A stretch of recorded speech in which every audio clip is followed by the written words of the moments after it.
আসসালামু আলাইকুম রহমতুল্লাহি ওবারাকাতুহ। ইসলামী বইমেলা 2025 উপলক্ষে আজকের আমাদের বন্ধু বান্ধবদের সাক্ষাৎ মিলায়তন। তো এখানে আমি একটা সাহিত্য স্বরূপ থেকে কবি সাইদ সিরাজের কবিতা জেগেছে অরাজনৈতিক প্রজন্ম পাঠ করছি। নমরুদ হতে ফেরাউন অনিবার্য সংঘাতে, একদিকে ন্যায় অন্যদিকে অন্যায়, একদিকে মাজলুম আর অন্যদিকে জালিম। ইব্রাহিম তখন অসহায়, মুসাও ছাড়েন ঘর, খুব দ্রুতই তাহাদের ক্ষমতার দম্ভ নিভে যায়। মাবুদ, আপনি সবার প্রাপ্য দিয়ে দেন যথাসময়ে।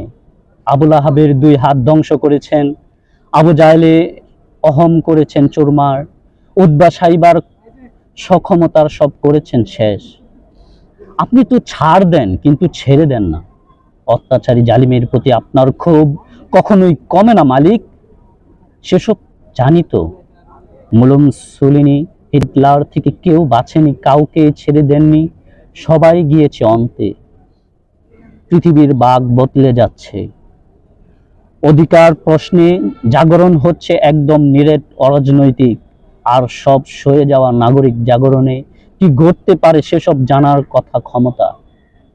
মাবুদ, আপনি একবার, শুধু একবার দেখিয়ে দিন, যেন এই পৃথিবীর আরো 100 বছর ধরে মনে রাখে একটা দেশপ্রেমহীন, অসুস্থ এবং বিকৃত বুধের জালিমের পরিণতির ইতিহাস। মানুষ শান্তি চেয়ে ছেড়েছিল রাজনীতির পথ, বলেছিল মেধাবীরা আই হেট পলিটিক্স।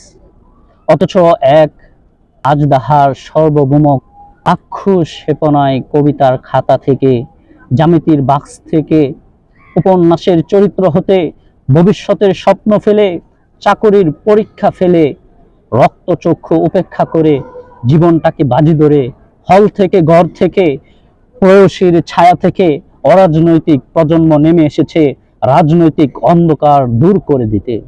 মাবুদ, চেষ্টার কথা আপনি বলেছেন, ফলাফল আপনার হাতে।